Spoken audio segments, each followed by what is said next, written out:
Good evening. Hope everyone's having a good weekend. Ham Radio 2.0. Talk about DMR today.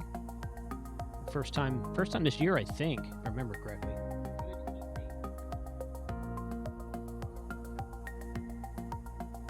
And I see a lot of people in the chat. Thank you for being here tonight. And we're going to pull it up right now. There we go. How's it going? Ham Radio 2.0, DMR 101, updated for 2021. Thank you to everybody for being here. I was trying to get my radios situated here. I've got my old Redivus RT82 up. I used to carry this a lot before I got the Anytone radio. And I've got my brand new Anytone D878 UV2 Plus. This is the latest one that holds 500,000 contacts. We're going to talk about that a little bit tonight. Talk about a couple different things. Frank is at a family thing today, so Frank will not be joining us tonight. So I'm on my own. I don't know if that's good or bad, but it is. Okay, Todd's in the chat. Thanks for joining us, Todd. Oh, gosh, I can already see that YouTube is giving me a little bit of fits again. That looks okay there. So hopefully it will. I did a live stream last Wednesday, I think it was. I think that's right. And it was kind of twitchy. It was kind of lagging. I don't know. It was weird. Go back and watch the replay, and it didn't look good at all. But I want to, let me go back here. Let me see if I can get this going right now. There we go.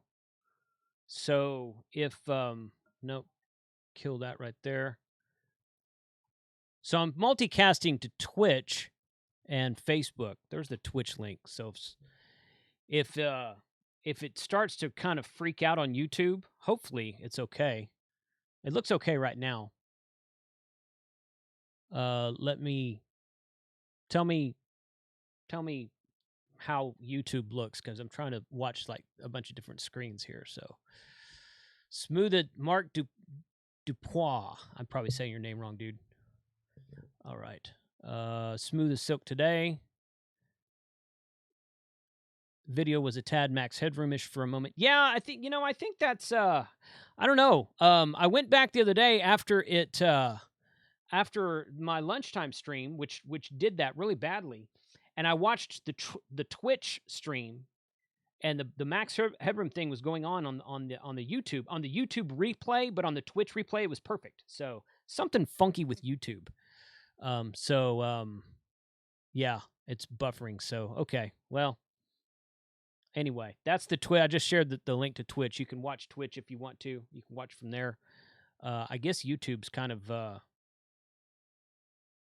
don't know. I don't know what it's doing. So anyway, okay, we're going to do some DMR talking tonight. We're going to talk about DMR tonight. Put it that way. I want to move over here and switch to this screen and go there. There we go. Okay. Yep, it's working great today, Jason. Okay, thanks, Todd. Appreciate that. So people are talking about the Edfong antennas in chat, so you can find those here at, I actually had this pulled up already. I was going to talk about that anyway, so thank you for bringing that up, whoever that was. You can go here, shop.hamradio2.com/grapevineamateurradio.com, same website. You can go here, you can hit the categories at the top and go to antennas and gear right there. And I've got these Edfong J-pole antennas. There's a dual band that fits into PVC. There's a dual band roll up. There's a 220 monoband version, and there's a GMRS monoband version. All of them except the roll up fit into a PVC pipe. So those are pretty popular antennas. I've been selling the heck out of those. Every time I announce those on the Friday shopping video, there's a bunch of people who come by and grab them. And then I order more from Dr. Fong, and he's like, what are you doing to sell these so fast? I'm like, I have a Friday shopping video. Yeah, that's what I do. I do things like that. I have the POV carry cages on here for the 705. I have like probably maybe 5 or 6 5 or 6 of these left, maybe 7, something like that. I got a few of these left.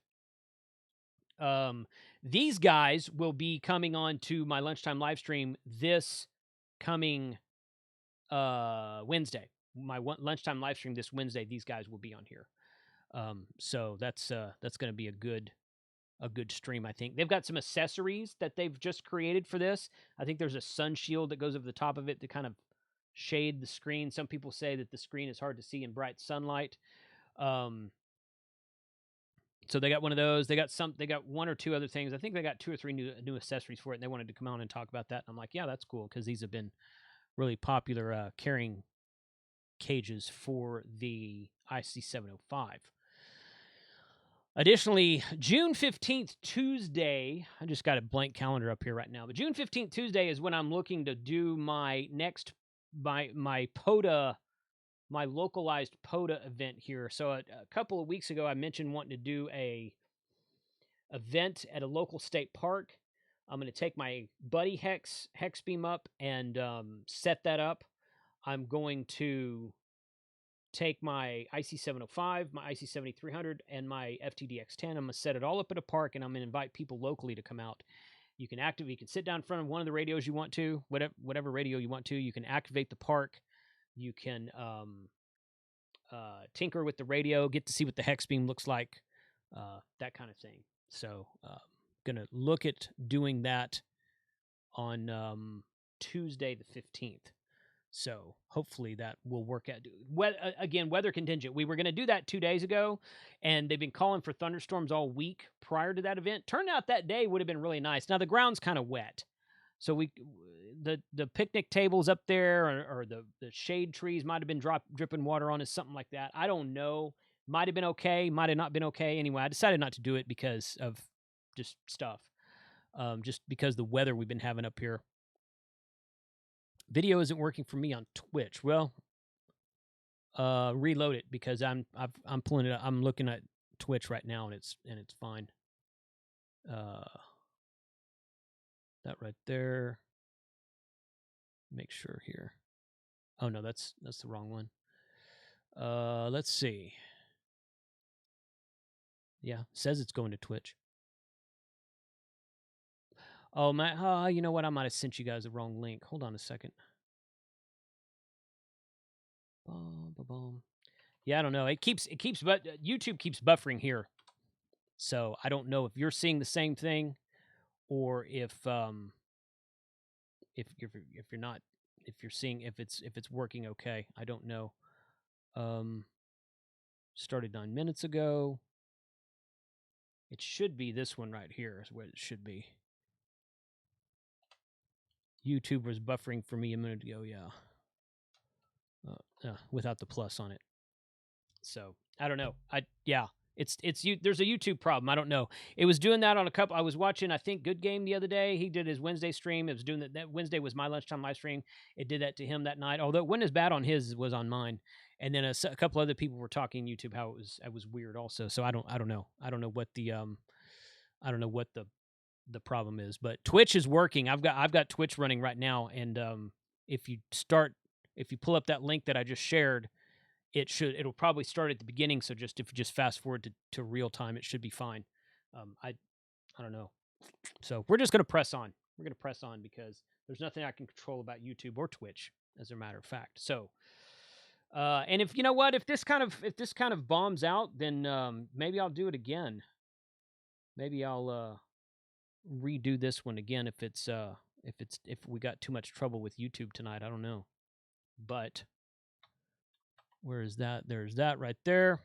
All right, so digital mobile radio, DMR, is pretty much the latest rendition of digital voice modes in amateur radio today. You do have NXDN and P25, and they're working on a couple of new digital voice modes using codec 2, I think it's called, and a couple of other things like that. So at the time of this stream, DMR is still it's actually been around longer than Fusion, but DMR and Fusion are very similar. So DMR is the fastest growing digital voice mode. Fusion did come out like 2 or 3 years later after. Well, it came to amateur radio 2 or 3 years after. DMR's been around since 2005, but hams kind of took hold of it around 2010. And I think Fusion came out in 2012 or 13. So Fusion's actually a little bit newer than DMR, but DMR is growing a little bit quicker because it is non-proprietary. So basically, anybody can make, and there are some truths to this about Fusion and D-Star as well. But anybody can make a DMR radio and get it as long as it's follows certain parameters. The source is all open code, or the code is all open source, is what I'm trying to say. And it's a very fast growing digital voice mode today in amateur radio because of that. So I think you need a T10 line eventually. I've got a 500 meg up and down fiber pipe. It's not my internet, trust me. I've been streaming on this pipe for a long time. It's something with YouTube, something funky with YouTube, because it just started like earlier this week. Every other stream I've done is just fine. So no, I'm literally 500 megabytes up and down, and I could upgrade that to 1 gigabyte up, 1 gigabyte up and down if I wanted to. I've never had the need to. But it's good. So digital mobile radio is this is a presentation that I put together back in 2015, I think it was, something like that. And I've updated a little bit since then, a couple times, about every year or two I'll update it. So I wanted to go through and update it again for new stuff that we found in 2020 and new radios and whatnot and doing that kind of thing. So this presentation is generally given in front of a club. I've done it at ham fests before, so I like to introduce my channel and tell people who I am. Hopefully, if you guys are watching me on YouTube, you already know all this stuff. We have a website in Texas called dmrtexas.net. We keep track of all of our repeaters, and we have a code plug sharing location that basically lists out all 50 states, plus Washington, D.C., Puerto Rico, some other U.S. provinces, and it shows links for where you can get code plugs for all those states. Now, not all of them are full. We've reached out to several people several times to say, hey, if you would like your state's code plug repository shared from this website, we're trying to do it like a nationwide database where it's just a link database is all it is. It's not, the code plugs are not all stored on our website, but the links are all stored there so that if you want something from Iowa or Ohio or Florida or whatever, you can go here, scroll down alphabetically, say, oh, there it is, Florida, click there, and it takes you to the Florida website. So we've had that there for a while, but we keep our information updated there about all of our repeaters throughout the state of Texas. We do shared code plugs out there.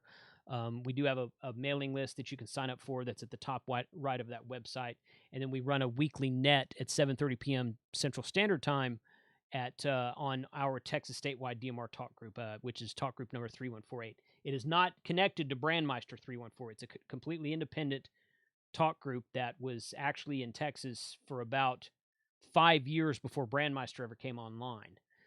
So people, sometimes I get emails from people and they say, hey, I tried to join your 3148 net tonight and I didn't hear any activity. And I'm like, what repeater were you on? And they're like, no, I connected through my hotspot to Brandmeister. I'm like, it doesn't connect to Brandmeister. We have a very unique net. There's hundreds of nets out there on Brandmeister TGIF that are just worldwide nets. Our net is unique because it's really kind of limited to Texas. It's limited to repeaters in Texas and people in Texas. And it's a little bit more unique than some of the nets out there that kind of push their nets out worldwide. Nothing wrong with either option, but that's just how we do ours. So let's see. You guys, if you guys do have questions as this presentation goes by, go ahead and ask them in the chat. I will try to field them, but Frank's not here tonight, so Travis, is he in jail again? No, he's not in jail. He's at a family event.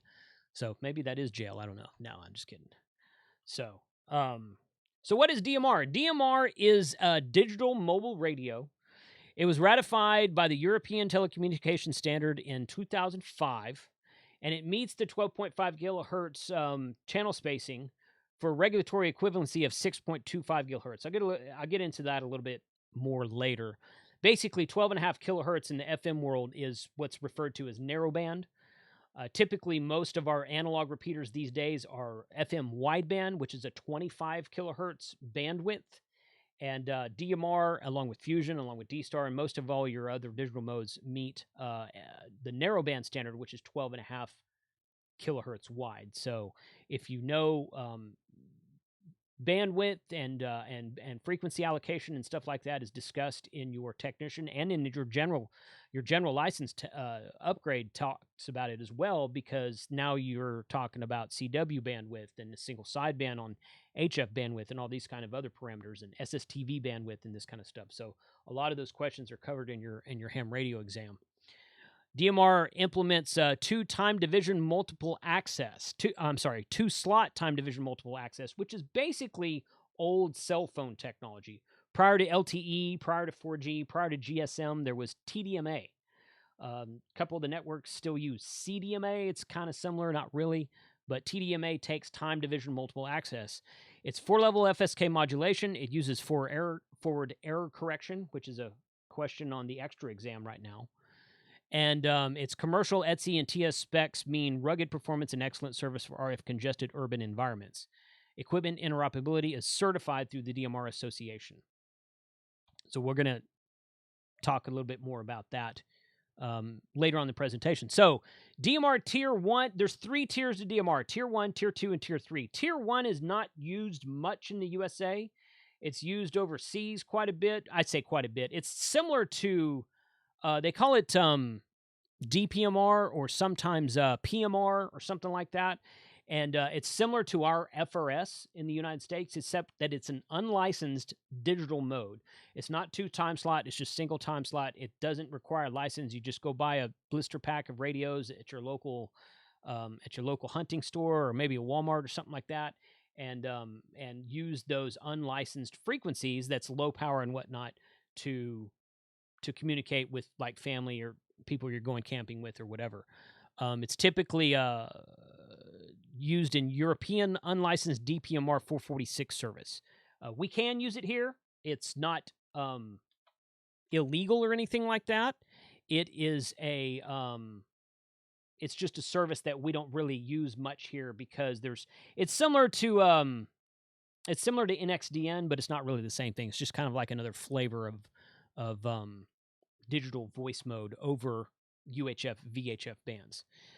In the USA, we have DMRs Tier 2 and 3. Tier 2 takes that 12.5 kilohertz segment that we spoke about a minute ago. It splits it in half to a 6.25 kilohertz segment, to 2 of them, and it implements a voice channel on both of your 6.25 kilohertz segments. So basically what it does is it takes that 12.5 kilohertz bandwidth, splits it in half, and it puts 2 voice transmissions on it at the same time that do not interfere with one another. Roughly, and I don't know all the science behind it, okay, but roughly what happens is the radios and the repeaters, they will key up and down about 33 times a second. So while you've got your radio here and you've got your push to talk pushed and you're talking into the radio, the TDMA process in the radio is keying and unkeying about 33 times a second. You and I, with the human ear, cannot hear that. We can't tell a difference. We can't tell what's going on. But what that does is it keys up time slot 1 while time slot 2 is keyed down, and it switches that. And it does that 33 times a second, so that you've got 2 conversations that are independent to one another, that are going on in the same frequency spectrum inside of that 12.5 kilohertz bandwidth at the same time, and they don't crash in one another. So what that allows you to do is basically effectively turns your repeater into 2 repeaters. So you've got time slot 1, you got all these guys talking on time slot 1 over here, and all these guys talking on time slot 2 over here. It's on the same repeater, same frequency pair, same location, same equipment, same everything, but they're 2 independent conversations that do not crash into one another. That's Tier 2. Pretty much all of our amateur radio repeaters are on Tier 2 DMR in the USA and throughout the world for amateur radio usage as well. Tier 3 implements trunking, and like I said at the beginning, DMR is a commercial standard. It's used for public safety and commercial buildings and whatnot. It was not originally intended for amateur radio use. So they added trunking to it so that your police and fire departments that use DMR, that choose to use DMR, can implement that with their trunked frequencies that they already have access to. So a lot of these police and fire departments that are going from an analog trunk system to a digital trunk system will choose DMR because it's a lot less expensive than a Tier 2 P25 Phase 2 system, but it still implements the trunking feature, so they still get to use all of their trunked frequencies that they've had access to for a long, long time. Tier 1 is perfect for the MMDVM zoom spot if you have one. I've never tried Tier 1 on a hotspot, but that's interesting to see. DMR is 12.5 divided by 2. Yeah, correct. Okay, good. All right, so let's move on to this one. So we don't really use Tier 3 for trunk systems in amateur radio, but that's what DMR Tier 3 is. DMR versus other digital modes. This is just a comparison chart. DMR is TDMA with 4-level FSK C4FM. A lot of times guys in Fusion will call Fusion C4FM, and it is. It's C4FM, but DMR is another form of C4FM, which is 4-level SFK FM modulation. It uses an AMBI plus 2 codec. Fusion is FDMA with 4-level FSK with the same AMBI plus 2 codec. FDMA is a frequency division multiple access. Basically what it means is Fusion and DMR are very, very similar. The difference is that Fusion doesn't use 2 voice time slots at the same time. Now, those of you who are familiar with Fusion, Fusion does take that 12.5 kilohertz bandwidth and splits it into 2 6.25 kilohertz segments. DN is digital narrow and VW is voice wide. So what the digital narrow does, the digital narrow mode in Fusion, when you're transmitting and receiving via phone, via voice transmission on Fusion, you're using that 6.25, half of the narrowband bandwidth to communicate. The other 6.25 is transmitting your GPS coordination. That's why on a Fusion radio, you can, when someone's talking, you can look at the screen and it'll tell you how far away they are, because it's reading their GPS to your GPS, and they're transmitting, when they're talking to you, they're transmitting GPS at the same time that they're talking. So it's actually transmitting 2 different types of transmissions at the same time. They're just not both voice. Okay. And then you change it to VW, which is voice wide in Fusion, and it squelches the GPS and it uses the entire 12.5 kilohertz bandwidth for just your voice. Okay. So that's a feature that DMR can do the 12.5 kilohertz voice and the 6.25 kilohertz voice and the 6.25 kilohertz data or GPS. DMR can do that too. We've just in amateur radio decided not to implement that. We like to use both segments as a voice implementation, which is time division multiple access. It's just a little bit difference between the frequency and the modes. D-Star uses an AMBI codec, which is a little bit older than the AMBI plus 2 codec. There's even newer codecs out now. They're AMBI 3000 and later and greater than that. But D-Star uses a little bit older of a codec because it's been around longer. So I think the D74 actually uses an AMBI 3000 chip, but I don't think the codec is different because I don't think you could communicate with older D-Star systems on a newer type of codec. I could be wrong about that. But D-Star's been around longer. It sounds good, but not quite as clean and clear as Fusion and DMR, just because it's a little bit older technology. Still very viable. The new 705, the new 9700 have excellent sounding D-Star systems. P25 Phase 1 is similar to FDMA with 4-level FSK with an IMBE codec. P25 Phase 2 is FDMA with TDMA implementations and AMBI plus 2 codec. P25 Phase 2 is what a lot of these police and fire departments go to. It's very expensive. ICOM, Motorola, Harris, Tate, Vertex Standard, some of these guys are making P25's Phase 2 systems. Very expensive stuff to do that. We have 3 or 4 P25 Phase 1 repeaters on amateur radio frequencies here in the North Texas area. And those are fun to talk to. They sound maybe a touch better than DMR. They're about the same, really. Some people swear up and down that P25 sounds better. I've listened to it. It sounds good. I don't know that I can really tell a difference between it and DMR. They're very similar. But I don't know. It's kind of it just like everything. Everybody's got an opinion about it. If you've used one or the other, you're like, oh, this one's better. This one. Okay, well, if you want to, that's fine. Digital versus analog, and this is not specific to DMR. This is all digital versus analog. Basically, most of you probably know. If you're driving in your car, you're talking into an analog repeater, and you're driving away from the repeater. Eventually, the repeater is going to get staticky, snap, crackle, pop. You're going to have a lot of noise in the repeater. Some people call it bacon frying in the background or just static noise. And once you get to a certain point, you might actually be able to key the repeater, but there's so much noise over your voice, people can't understand what you're saying. So that's an analog system, and it's very normal. It kind of works that way on Simplex, but it's more noticeable on a repeater. With the DMR system, it is either off or on. So you're either into the repeater or you're not. Now, there's a little bit of what they call pixelization and packet loss that can happen on DMR, depending on if if you have trees or buildings or elevation hills up and down between you and the repeater. So it's not exactly always on and always off, but if you have clear line of sight to the repeater, you're going to be pretty much into the repeater, and you can't tell if someone's standing underneath the repeater talking to you or if they're 10 miles away with clear line of sight to the repeater. It's going to sound the same. And then once you get to a certain distance and that repeater signal drops, it just drops. It doesn't get any snap, crackle, pop. It doesn't get any static. You might kind of hear some warbling in it or R2D2 type transmissions, but there's no static or anything like that, and nothing that's going to be coming in over your voice to limit your transmission. So, and that's true with Fusion and D-Star as well. The digital signal kind of punches out a little bit farther because it has this forward error correction technology. We've done a little, when I first got into DMR, we did a few tests on Simplex. DMR Simplex compared to analog Simplex on 146.52. And we could get about between 10 to 20% farther away from one another using DMR than we could with analog. Same antenna, same vehicle, that kind of thing.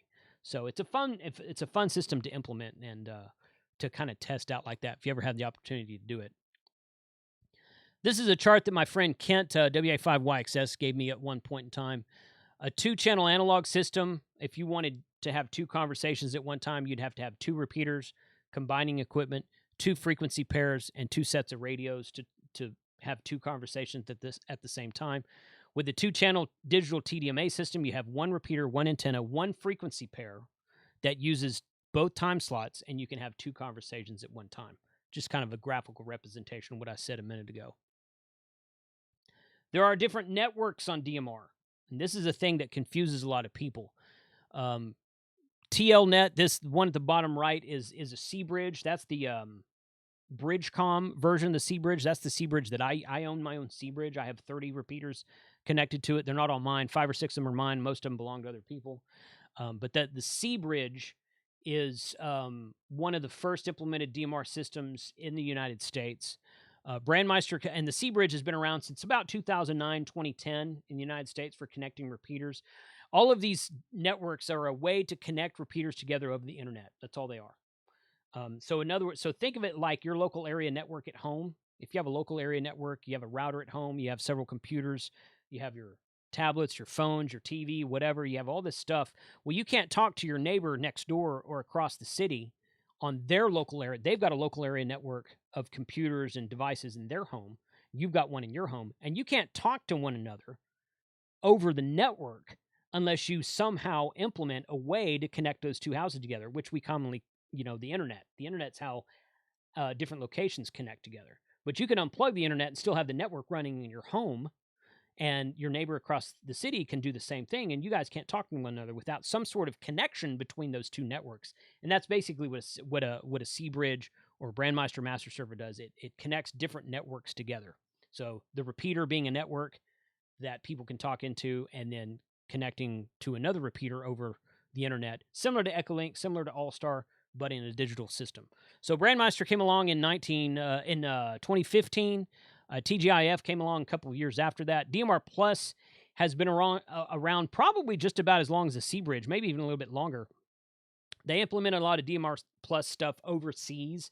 When I was in Europe 2 or 3 years ago and pulled up my RFinder app, there was a lot of DMR Plus repeaters in that area in Spain. We don't see those much around in the United States. They do exist. There are some out there, but they're not as prevalent as these other 3 systems are. I'm going to take a look over at the chat real quick. I'm sure I've missed 1 or 2 things, but I don't want to miss too much.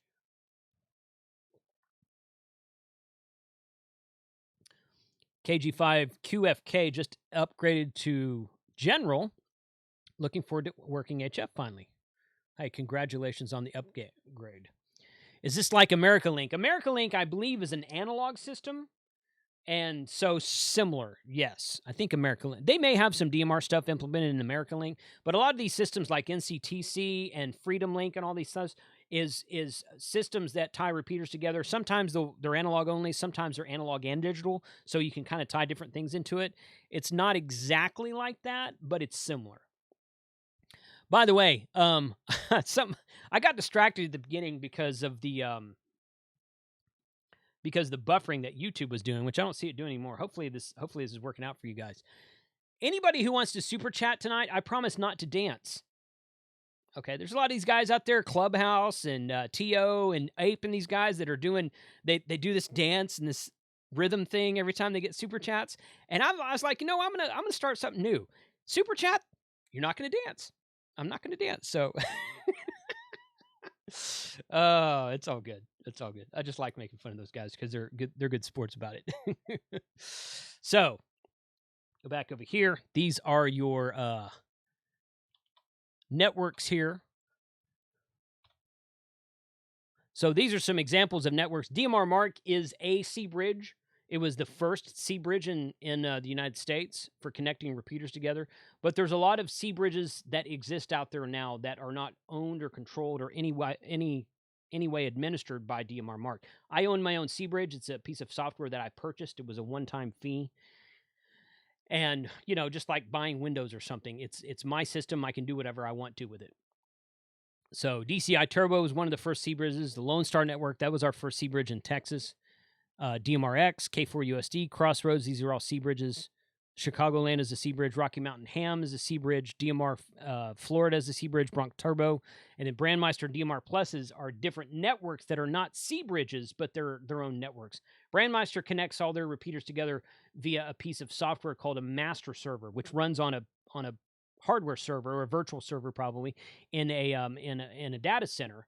And the master server effectively does the same thing that a C bridge does. It just does it in a different way. But DMR Plus and TGIF and Brandmeister, they connect all their repeaters together via a little bit different protocols than a C bridge, but it's still the purpose and the implementation of it does the same thing. It's a way to connect repeaters and hotspots together over the internet. So time slots and talk groups. Time slots we talked about a little bit. The time slot is taking the 12.5 kilohertz narrowband spectrum and splitting it into two. So that they're 6.25 kilohertz each. They're both voice phone transmissions, and they both can be used at the exact same time without crashing into one another. A talk group is a group of people who want to talk in a certain area.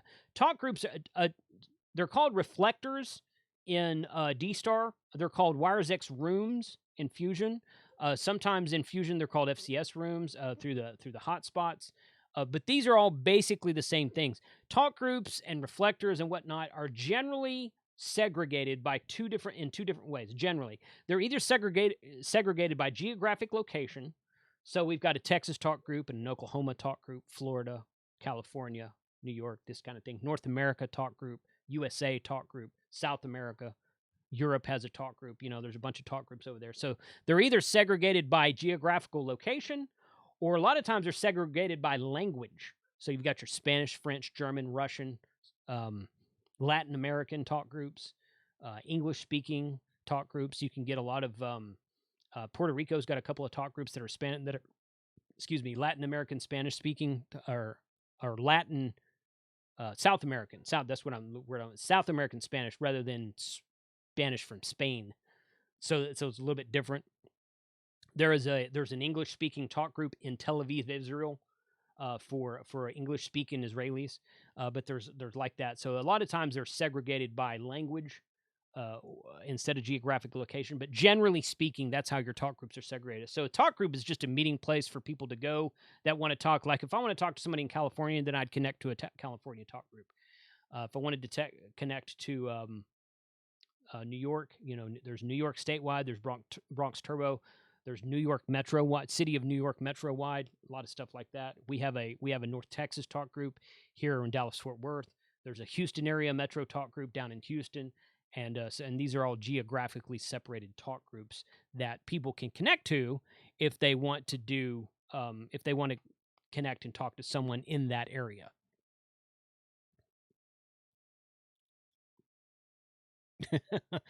Hey, Don, thanks for the super chat. He says, thanks for not doing the soundboard dancing. This is very much appreciated. I still love Ape TO, but yeah, good deal. So I just had to throw my 2 cents, my own unique style into that. Say, I am not going to dance. That's just how it's going to work over here. So talk group example is on the C bridge, the left-hand side of the screen. Local 2 and 9 is usually just a repeater-only talk group, so it doesn't get transmitted out to other repeaters or over the internet. There's 51 statewide talk groups, the 50 states, of course, and then Washington, D.C. has their own talk group. I'm kind of surprised that Puerto Rico doesn't have a statewide talk group, but they don't, last I checked. They have a couple of Puerto Rico area talk groups, but nothing called Puerto Rico statewide. TAC 310 through 319 are talk groups. These are tactical talk groups that are push-to-talk activated. North America, Worldwide English. They have a Worldwide Spanish, Worldwide French as well. Worldwide's talk group number 1. Over on Brandmeister, you've got 3100 Bridge, which is Brandmeister USA. Brandmeister has a worldwide talk group on talk group number 91, and they have a nationwide for North America on talk group 93, and they also have 51 statewide talk groups. A lot of the statewide talk groups are connected to the C Bridge, and some of them are not.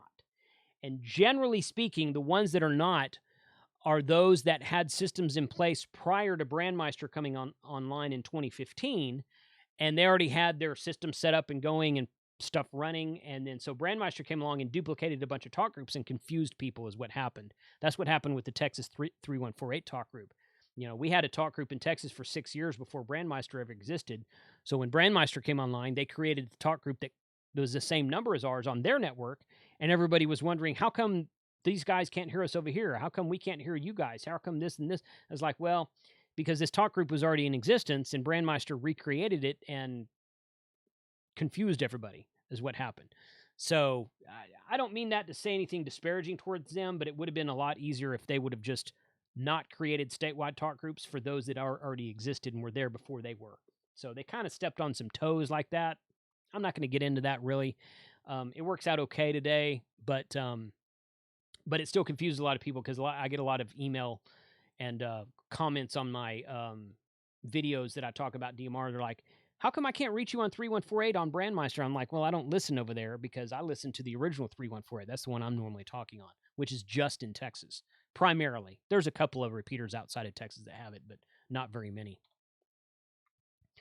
Color code is another thing that you're going to use when programming your code plug, and we're going to talk about code plugs here in a second.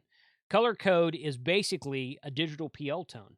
Just like you're programming CTCSS tones and PL tones on an analog system, you can turn off PL tones and CTSS tones on an analog repeater and just go toneless, and you can set your radio accordingly. You cannot do that on DMR. You have to choose a color code.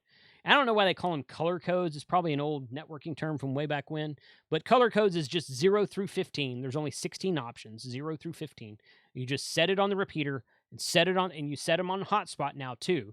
Your original hotspots from way back when were limited to color code 1. But now hotspots you can set 0 through 15 just like you can on a repeater. So in other words, you can, if you have multiple, and color code does the same thing that a CTCSS tone does. If you have 2 repeaters or 2 hotspots that are close in proximity together, and close in frequency. Maybe you have frequencies only 500 kilohertz off from one another. Well, you set one on color code 1 and one on color code 7, and that keeps them from crashing into one another or interfering with one another as badly. So same thing a CTCSS tone is used for on repeaters in a specific area. So you can set color codes on a hotspot now, and you can set you set the color code in the code plug when you're programming your radio, and as long as they match, then you're able to talk into the system. A code plug is the file that you use to program your radio. Now, sometimes code plugs scare people, and rightly so, because a lot of these older DMR radios you couldn't program from the front panel. The Anytone radios are incredibly easy to program from the front panel. Your Alliance, I never say that word right. Your HD1 radio, very easy to program from the front panel. And there's 2 or 3 others out there where it's fairly simple to program it from the front panel today. But used to be, it was next to impossible to program DMR radios from the front panel. So you had to program them from a computer. And it's done through a code plug. And still a good idea to make a backup of your code plug. If you've ever used Chirp or RT Systems, then the computer file you save on your desktop when you open up Chirp or RT Systems and you put in all your repeaters and name it this, put the frequency in, offset, PL tone, whatever. You know, you make a list of 10 or 12 or 100 different repeaters, and you go file save as. When you save that file on your computer, and then later use it to write that information in the radio, that's a code plug. A code plug is nothing more than a computer file with information in it that's used to write information to your radio. Code plugs can be emailed. They can be posted to websites. They can be shared around to one another. So if I build a code plug, I can send it to you. If you send me your code plug, I can put it into my radio and use it that way. You just have to change the DMR ID and go from there. But a code plug is not nearly as complicated as people make it out to be. A lot of times it scares people, and I understand that. But it's really actually not that complicated. So Anton RC3C, thank you for the 100 rubles. Appreciate you being here tonight, and thank you for the DX from Russia out there. It's a good deal. Let me know if you guys use DMR in Eastern what is it? Eastern Russia, European Russia. I'm going by the DX designations of it. So, yeah, let me know if you guys use that out there. I think you do. Any DMR radios not made in China, not too fond of their circuit boards. Yes, there's DMR radios made from all over the world. Italy makes some. There's a couple of Italian companies that make them. Motorola. Those are generally made in like Israel or Malaysia or something like that. A lot of companies outside of China are making DMR radios. Now, at the time of this recording, right now, in the here and now, I am not aware.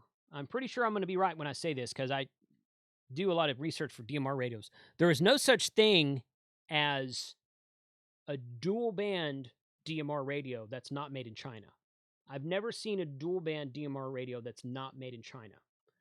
Okay, so yes, you can get DMR radios that are made in multiple countries around the world.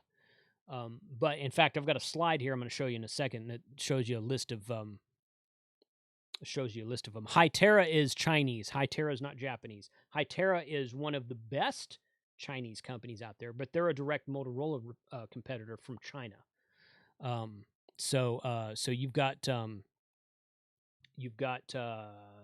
options there, yes, but there's no dual band DMR radios that I've ever seen that are not made in China right now.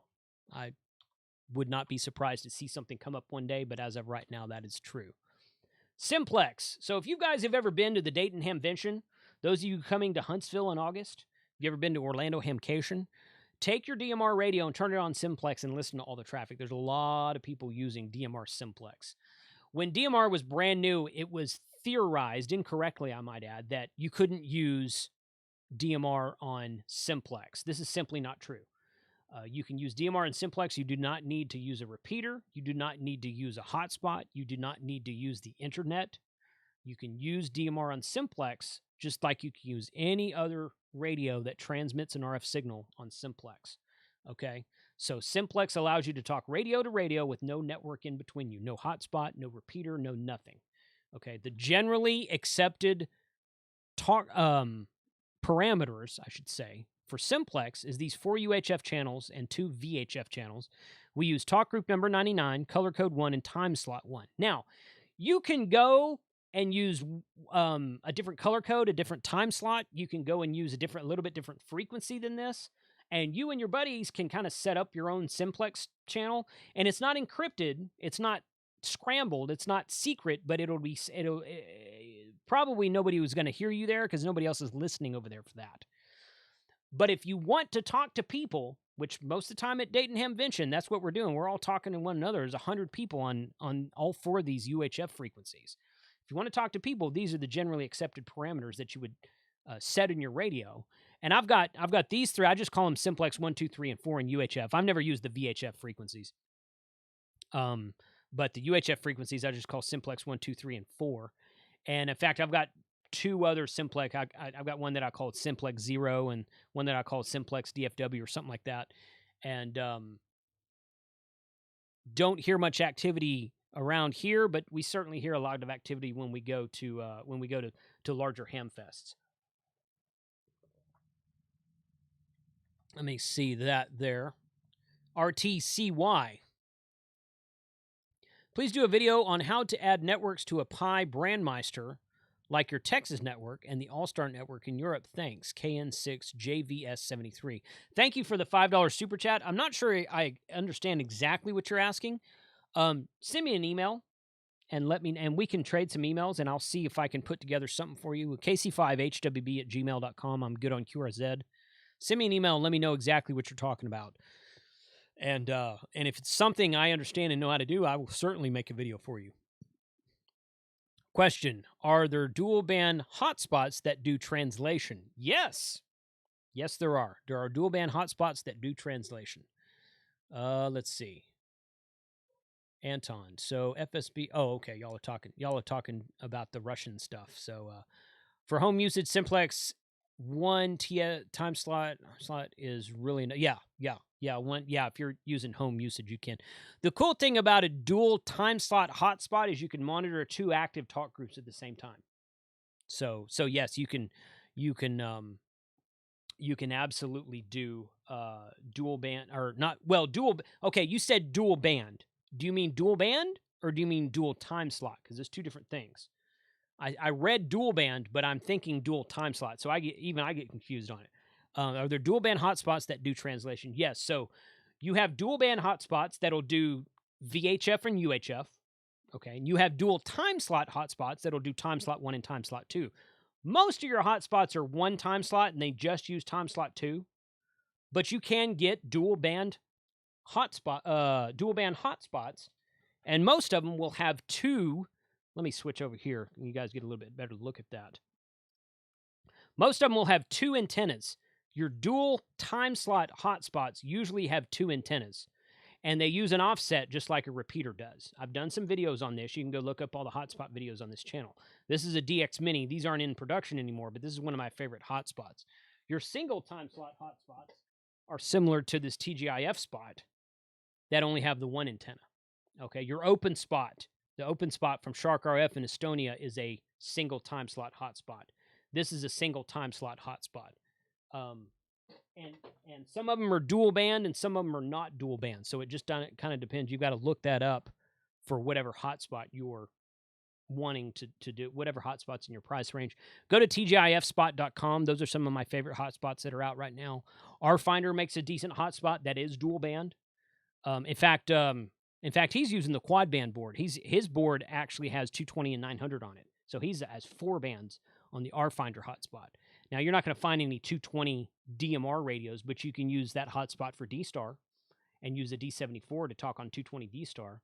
And you can get Motorola 900 megahertz DMR radios, so you can use that too. So this depends on what you want to do. But yes. What does dual time slot? Dual time slot, it's just what I was talking about at the beginning of the video, where DMR has 2 time slot 1 and time slot 2. A lot of hotspots are just 1 time slot because you don't need dual time slots on a hotspot. They're great on repeaters, but you don't necessarily need it. But you can get a dual time slot hotspot as well. Translate what? Translate DMR to Fusion, translate DMR to D-Star, translate Fusion to DMR, and whatnot. All of your Pi-Star hotspots will translate DMR to Fusion and Fusion to DMR. At right now, the only one that does D-Star transcoding, in other words, you can take a D-Star radio and talk into the DMR network, or the DMR radio talking to the D-Star network. The only one that does that right now is the OpenSpot 3. Okay, so if you want to do transcoding, you want to have one radio to talk into 3 different types, actually 4, because it'll do P25 also. You want the OpenSpot 3. But all your Pi-Star hotspots will do transcoding between DMR, Fusion, and I think P25. It's been a long time. Been a long time since I've looked at that. So I think that's right. I think it's P25, but yeah, I'm seeing some buffering too. Again, that's YouTube. I can't help. I haven't changed anything on my side, so I can't help doing that, unfortunately. So, all right, let me get back over here. And right there, go back to my presentation here. And Simplex. Okay, so this is just an example of a bridging network. All it is a graphical representation of how the repeaters can connect. You can connect repeaters directly to the bridging hardware, which is your master server or your C bridge, or you can connect repeaters in a master and peer type configuration. So you have one repeater as a master, and it can feed 2 or 3 other repeaters, or you can connect them directly to the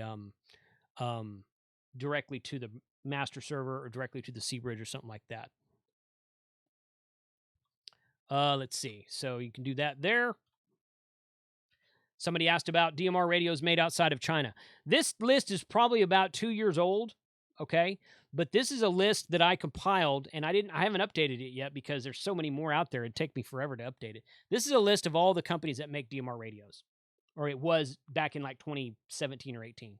So Motorola, obviously not made in China. Hytera, Kydera, Tytera, all made in China. Simoco, I think, is somewhere in Europe. Alenco, people know what that is. ZTE and Zetron are somewhere in Europe. Vertex Standard was at one time owned by Yaesu and sold off, and one time owned by Motorola. I'm not even sure who owns them right now. Anytone, Oshang, Yanton, those are Chinese companies. Tate and Harris are Motorola competitors. Pretty sure those are U.S. companies. EMC Romulus, halfway down through the second list, that's an Italian company. They make, they're out of Italy. They make DMR radios. JVC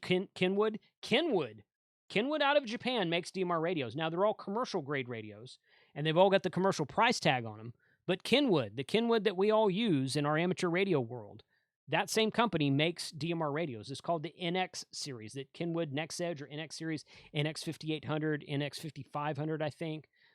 Fantastic radios. Fantastic radios. Commercial grade, commercial quality, commercial price tag, but they're great radios. RCA was once actually, I think they're a Japanese company. Connect Systems out of California. Now their stuff's made in China, but it's imported into California, and you get all your support out of California, so that's pretty good. Zastone and Kurasun are from China. Let's see. CML Microcircuits, I forget what they are, but I'm pretty sure they're not in China. Entropia, I think, is somewhere in Russia or maybe Eastern Europe, something like that. Hage Communication, that kind of thing. So a lot of companies from around the world making DMR radios outside of China. But China is really the only guys that are making radios that target the amateur radio market. Okay, so a lot of times it's not really a price thing. I mean, it is a lot of times a price thing because Chinese radios are cheaper than most radios, right? But this new Anytone's $300. This thing's $299 from Bridgecom Systems. I'll give you guys a link here in a minute. That's the latest and greatest from Anytone that holds 500,000 contacts and 5,000 channels, something like that. But Anytone and TYT and Oshang, Waxon, however you want to say that, these guys are all targeting the amateur radio community when they're making their DMR radios. Nobody else is really doing that. Not even Motorola. Motorola doesn't care about amateur radios the amateur radio community specifically. So, so it's kind of that, you know, what are you looking for? What are you looking for? So, Don asked, besides a hotspot, how can I get access to all the talk groups on the system? You would have to have a repeater on that system with access to all the talk groups. That's basically it. What's up, Joe Brett? Thanks for joining us tonight. All right, go back here. Down there. This is a picture I took earlier. These are just some of my DMR radios. The one on the far left is an Anytone, the original 878. The one to the second one from the left is the Redivus RT82. This is basically the same thing as a TYT MD 2017. I carried this radio for a long time. Worked great. The Anytone's a better radio, but before I had the Anytone, that was what I was carrying primarily. The one in the center is an Alenco dual band DMR radio, and it's you can get those at Gigaparts. They work really well. Very similar programming to the Anytone. The one second from the right is this brand new, the one with the green button on top. You can tell this is the brand new 878 UV2 Plus. It has an expanded memory for channels, talk groups, and contacts in it. And it has expanded APRS capability as well from the original 878 Plus. The one on the far right is the Alliance HD1, which is a really great radio, and it was one of the first radios where you could do full front panel programming and not even need to plug it into a computer. Just go to VFO, hit scan, type in your frequency, put in your color code and talk group, and go. And you didn't even need a code plug. So, and it still works. I still know a lot of guys who use that radio today and really like it. So there's that. These are some of my favorite items right here. These are the R finders. Here's my B1. Okay, and here's my tablet. I just did a video about the tablet not too long ago. These are complete 100% Android systems. They will do everything that a normal Android phone will do. They take a SIM card, they connect to Wi-Fi, they have GPS, they will do. You can install apps, you can use it the same way you use any Android phone. In addition to that, they have a built-in two-way radio that transmits RF, so you can talk radio to radio, you can talk directly to a repeater, you can turn the 4G off, you can turn the Wi-Fi off, and you can still use the radio. It's not an app. It is actually transmitting RF out of this antenna. So it's the same thing as a radio, and it's all pushed to a PT, not push to talk. It's one-touch programming. That's what I'm trying to say. So you open up the RFinder app, and it tells you, it finds your GPS location, tells you repeaters near you. You click go, and it programs it, and you're done. You can also go in there and manually program it if you want to program it for your hotspot. So really great system that Bob out of New York has worked on, W2CYK. I've worked with him on a lot of his stuff. I've got several videos on the B1, one video so far on the P2. This P2 tablet is what I'm using my Hammers app on. The last couple times I've gone to do POTA, and you guys see me typing into a tablet, this is what I'm using, because it's just because I usually got it with me anyway. You can't see it because the screen's too bright. So this is, but this is what I'm, yeah, there it is. There you go. Hopefully you can see that right there, kind of. But that's the Hammers app. That's the POTA logging app that I've been using most of the time. And I'm usually using it on this tablet because the screen's a lot bigger than my phone. I've got my phone with me as well. And I have Hammers installed on my phone as well. But I use it on my tablet because it's easier to type on. It's easier to see. And I'm just sitting there while I'm calling CQ on POTA. I've got it on the tablet right there. And it works really well. So RFinder is some of the latest cutting edge technology for DMR radios. They work very well. They are on an older version of Android. That's the only thing I don't like about it. They're right now they're on Android 8.1, and there's some licensing issues for why they haven't been upgraded yet. But both of these devices should have capability to be upgraded at some point in the future.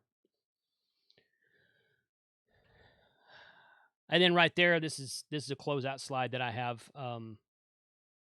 I should put our website up there. This, of course, live from the hamshack.tv is my website. DMRmark.net is where you used to go get your ID for DMR. Now you go to radioid.net, and you can find other information on there as well for all kinds of stuff DMR. So let me switch back over here, and I'm going to go right there. And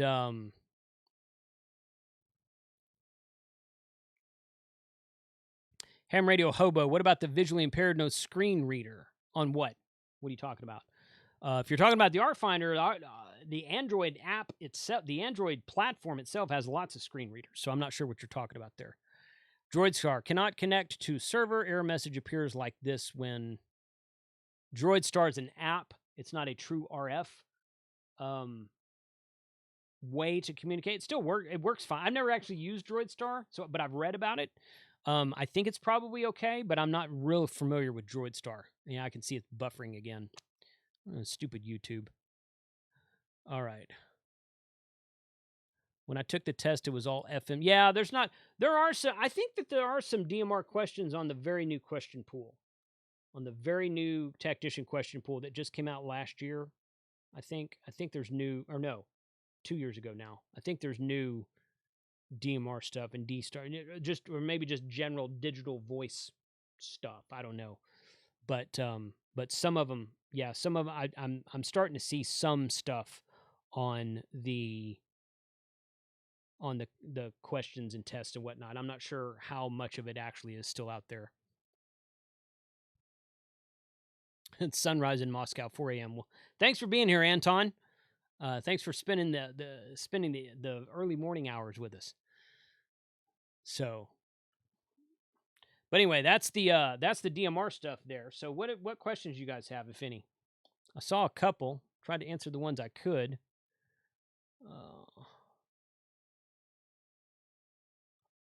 Boy, I wish that buffering would stop. I really don't know what that is. Let's see.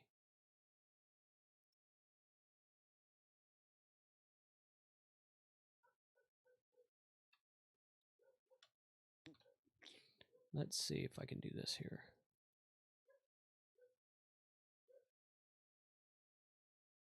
Yeah. It looks like it's still okay on Twitch.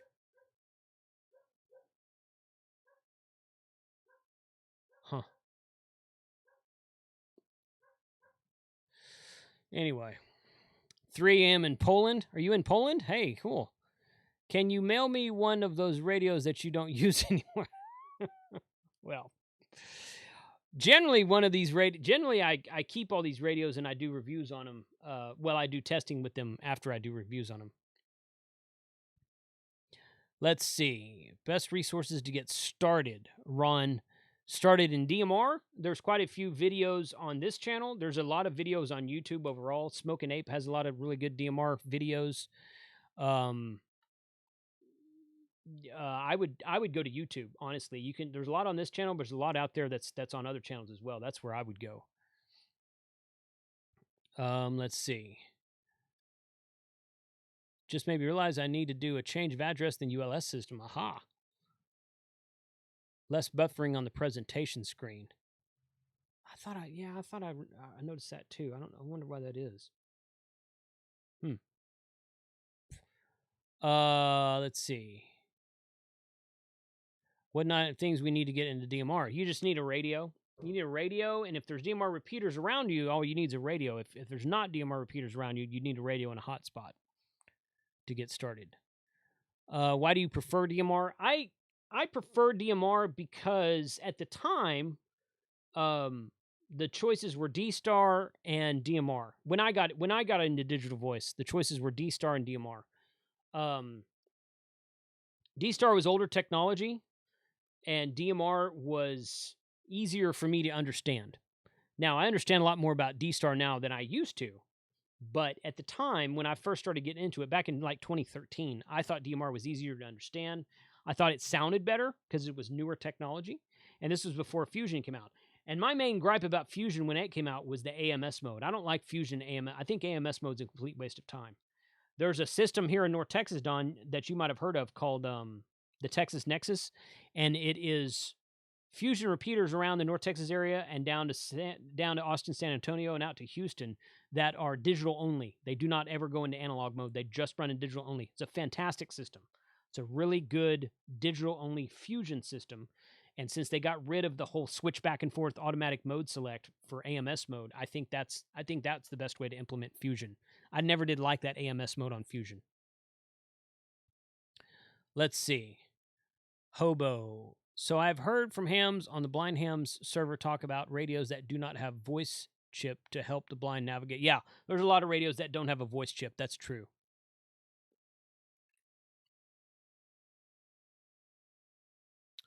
Let's see. Did you mention the Retevis RT73 dual band mobile? No, I didn't. I didn't mention that one. I didn't. I have not had a chance to toy with that radio yet. Let's see. Can you tell us how to get a buddy hex? That's not about DMR. Those buddy hexes should be available in a couple of weeks from what I'm told. From what I'm told, those should be available in a couple of weeks. So Chris from Buddy Poll is going to come on here, and he's probably going to be on one of my lunchtime live streams upcoming and talking about the release date of both the Buddy Hex and the Buddy Stick Pro. So more to come on that. Tons of people on Brandmeister Worldwide Talk Group pretty much goes on 24/7. Yeah, sometimes it's hard to get a word in edgewise on talk groups like that. That's why I try to shy away from those. I usually stick to the more localized talk groups. That's just my personal preference. You want to talk on a worldwide talk group, more power to you, buddy. And that's what's great about DMR. There's a lot of options out there. There's a lot of options. You can talk to local people. You can talk to people far away. You can talk in big groups, small groups, whatever you want to do. So AMS, you mean the whole auto switching thing? Yes, AMS is called automatic mode select. So in other words, if you have your repeater on Fusion running in AMS mode, and you key the repeater, the Fusion repeater, in analog from your radio, the repeater will switch to analog. If you key it in digital, it'll switch to digital. The repeater reads whatever mode you feed into it, and it keeps repeating that mode. So what happened in North Texas What happened around here when Fusion first came online? Okay. When Fusion first came online, they were offering these brand new DR1X repeaters for $500 to clubs. At first, they offered them to clubs only, and then they opened it up to everyone. So all of the clubs in North Texas, well, maybe not all of them, but a lot of them, a good chunk of clubs in the North Texas, Dallas-Fort Worth area, bought one, some of them bought 2 or 3, brand new Yaesu System Fusion repeaters, DR1X, and they put them up in this automatic mode select. They said, okay, people who want to use digital can, and if not, then it's going to run in AMS mode, and they can use the repeater on analog as well. Well, over the course of like the next 3 to 6 months, maybe the next year or something like that, the general scenario, so because these repeaters are still on the air today, but 99.99% of the time they get used in analog only. And the reason for that is because the guys who bought digital radios would go and they'd start using the repeater, talking between 2 or 3 of them in digital mode. And someone, a lot of the times they would just kerchunk it, someone would hear all this digital noise on their analog radio and they wouldn't be able to talk digital. So they would kerchunk the repeater, which in AMS mode switches the repeater to analog. And as soon as the repeater starts spitting out analog, if you have your radio, your Fusion radio running in AMS mode, it also switches to analog. So all these guys would be talking on digital, and then all of a sudden they'd look down, they're like, how do we get on analog? It's because somebody kerchunked the repeater. It switched the whole system over to analog from digital. And because people were tired of listening to the digital noise. And sometimes they would say, oh, well, if you turn on tone squelch, you wouldn't hear that noise. No, but you'd still see the S meter going. And a lot of times people would just be driving down the road and listening to the radio and like, I don't hear anything. They'd grab the mic and talk into it without looking down at the radio. And they'd do it unknowingly. Okay. So after that went on for 6 months or a year, people stopped using System Fusion in digital mode on these repeaters that were running in AMS mode because everyone got tired of listening to the digital noise. And all the analog users would always kerchunk the repeater and set it back to analog mode because they didn't want to listen because they wanted to talk, or they didn't want to listen to the digital noise or whatever. So the whole AMS thing was, it's a good idea, but that's about where it's an idea, but it's not a good idea. It was kind of a neat idea, but it's not a good idea. I'll put it like that. This is like some of these guys who want to set up an DVM repeater and run them in D-Star, DMR, and Fusion all at the same time. Bad idea. Bad idea. Because if I'm driving down the road with my D-Star radio, if I've got an ID5100 in my truck, which I have an ID5100 in my truck, and I'm listening to a multi-digital mode repeater driving down the road, I'm not going to hear DMR or System Fusion traffic on my D-Star ID5100. I don't know if that repeater is being used. Now, again, I might be able to look at the S meter on some of the radios that have S meters and see if there's traffic and think, oh, somebody's using the repeater. I can't hear it, but somebody's using the repeater right now, so I'll stand by. But if I'm driving down the road, I'm not looking at my radio. At least I hope I'm not. I'm looking at the road. I'm not looking at the screen of the radio while I'm driving down the road. So I might just pick up the mic and say, I don't hear anybody. Hey, KC5HWB. And I'm either going to think that the repeater doesn't work because I'm going to get a bonk on it or something or whatever. And you know, if I'm seeing all this activity on this repeater all the time in a mode that I can't get to, I'm going to switch over and not use that repeater anymore. So pick one. Pick one. Pick a mode. D-Star, DMR, System Fusion, P25, whatever you want to do. Pick a mode, stick with it. Multi-mode's a bad idea. So at least in the way it's implemented today. That's my opinion. Those of you out there with multi-mode systems, if you don't agree, that's okay. It's your repeater. Do whatever you want to with it. But I don't talk into multi-mode systems because they're just way too confusing. Because you don't have a radio that can monitor all of that traffic at the same time. There does not exist a radio today that will monitor all of the digital modes and listen to them and be able to tell what mode the repeater is being used in. So anyway, Low Country HD Rider, thank you for the super chat. Keep the content coming. 73 from WB4HAM. Great call sign you got there, bud. Thanks a lot for that. All right. Let's see. Is the OpenSpot 3 still the only one that can do DMR to D-Star? Yes. Right now, it's the only one that'll transcode D-Star to anything. We have a local Anton in Russia. We have a local AMS mode repeater, 2-meter analog C4FM. Jason said it right. Automatic mode select. Yeah, okay. Thanks for being here, Anton. Good to know you guys have that. I bought that TS480 after your comment on Friday's video premiere. Love the radio. Great. Glad you're liking that TS480, Don. That is a good radio. You're right. Ham Radio Extreme. Fusion sucks. Mine's in a box. I like Fusion, but only if it's in digital mode only. So if I'm talking into it, so I'm in the process of putting together a new mobile install, several new mobile installs in my truck, and I've got a Yaesu System Fusion radio in there, and I will be using it on the digital only Texas Nexus system. I will not be using it in digital mode on the. In fact, I've got another analog repeater to use on another analog radio in the truck to use on analog repeaters locally. So I've got my Fusion radio that I'll keep on digital only and probably just stick it, monitor the repeaters around town that are connected to that Texas Nexus full-time digital system. Can you scan your memories put into the RFinder B1? I don't think they've implemented scanning yet. That's something they're working on for an updated feature. So something they're working on, but not yet. So YSF was way easier to use than DMR. Maybe. It might be easier. It may be easier to program. I don't know if it's easier to use or not. Especially with like the FT70, which doesn't have all the buttons that the FT3D has. Here's my FT3D right here. I was using it to talk into my All-Star node on analog earlier today. So maybe easier to program, but easier to use. I don't think so. Not for me. Not for me. So let's see.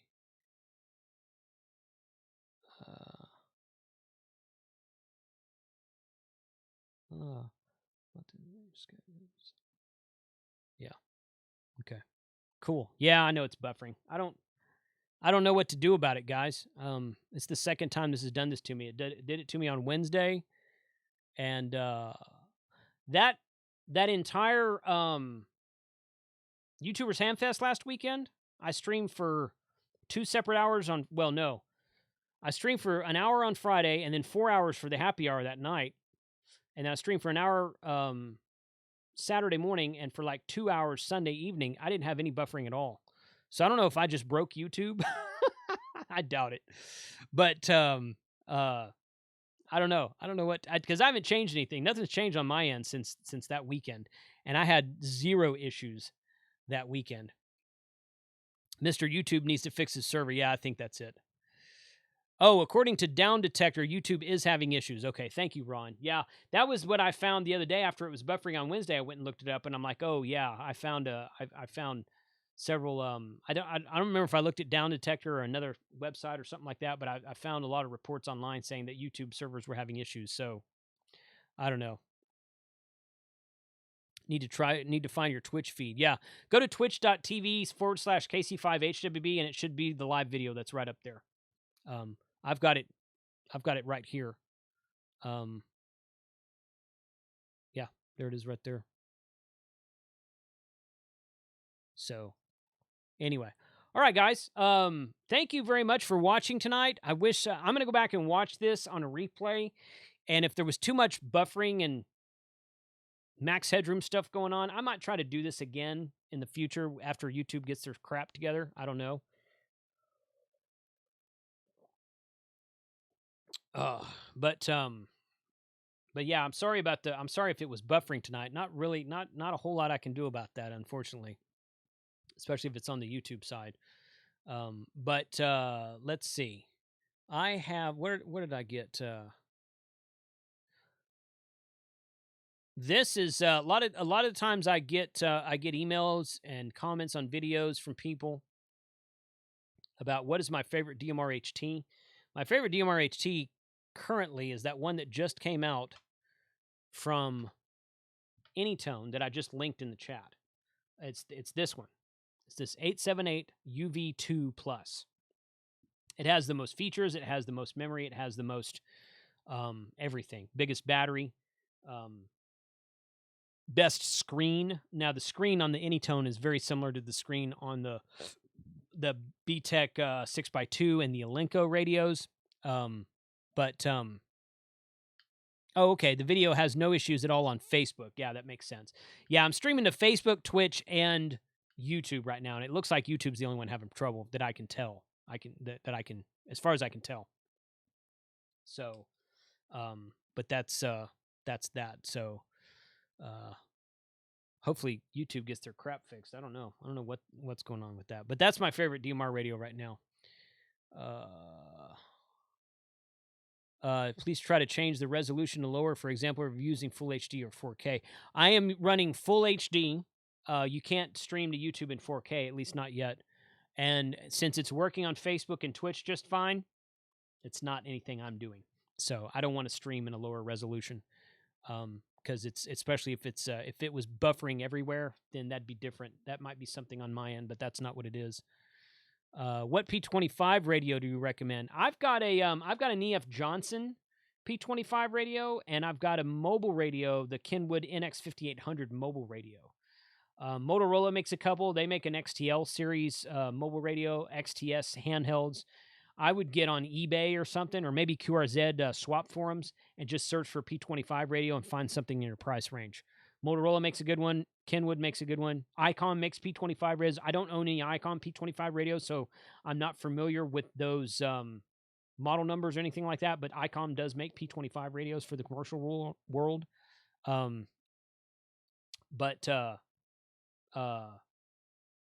Those are I have an EF Johnson, and I have a Kenwood, and I have an older Motorola as well. I have a Motorola XTL 5000. I've never actually used it. I picked it up, used it at Hamfest one time. I never plugged it up.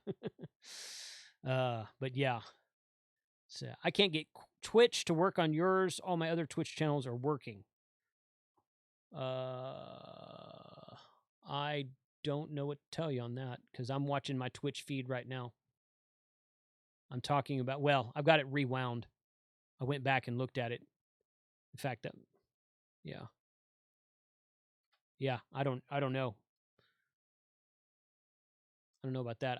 I see it on Twitch, but yeah, if you just go to twitch.tv/KC5HWB, it should be the one at the very top, and it should say live in red next to it. And that's where I went to find it. So James, what about Discord? What are you asking? Discord is hamradio2.com/Discord. The repeater has to be set up to support DMR. Yes, correct.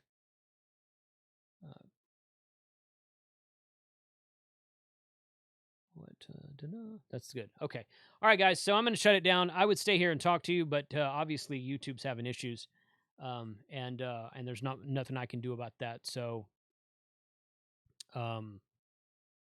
unfortunately, so I'm gonna, like I said, what I might do, what I looked at after I interviewed Callum the other day. I think it was the Callum stream that I was really buffering really badly. Or no. It was the Huntsville Hamfest one where I had Mark on here on Wednesday. That's what it was. That's where it was buffering really bad. I went and watched the Twitch stream, and it was fine. And I thought about deleting my YouTube stream and just downloading the stream from Twitch and uploading it to Facebook. I might do that. So if you see this link disappear, watch for a newly uploaded video, and I might just grab assuming the Twitch feed is fine, I'm able to download it fine, which I should be able to. It's easy to do. If there's no buffering in the Twitch feed, then I might try to put it here in the place of this one, just because. So we'll see. But $73. I do want to say thank you to my patrons. Let me go. Yeah, right here.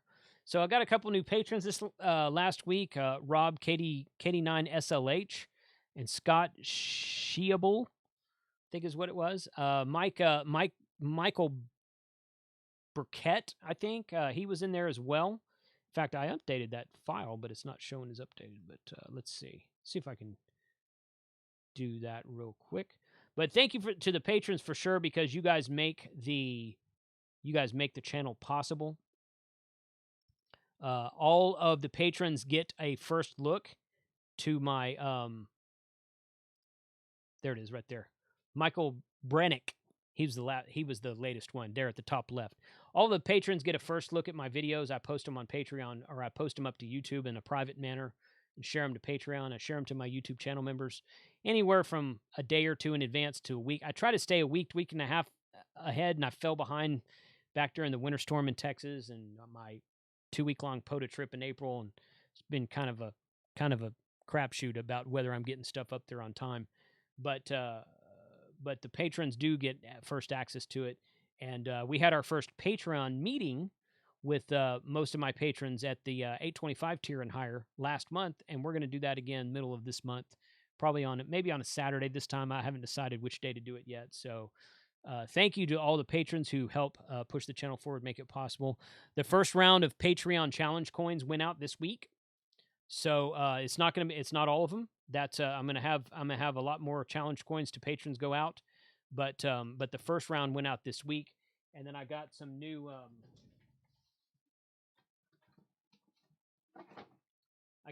mailers, these kind of rigid cardboard mailers to send out the challenge coins in, which I'm including some stickers and a koozie and some other stuff in them as well. So it's kind of like a care package that you'll get. And those are randomly placed in orders from shop.hamradio2.com as well.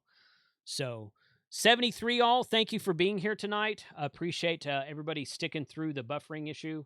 And I'm going to go back and watch and see if it's too bad on YouTube, then I'm going to try to replace it with the Twitch feed. So thanks for being here tonight. Catch you guys tomorrow night, Monday Night Ham Radio. And Frank and I, and I think Adam K6RK have videos.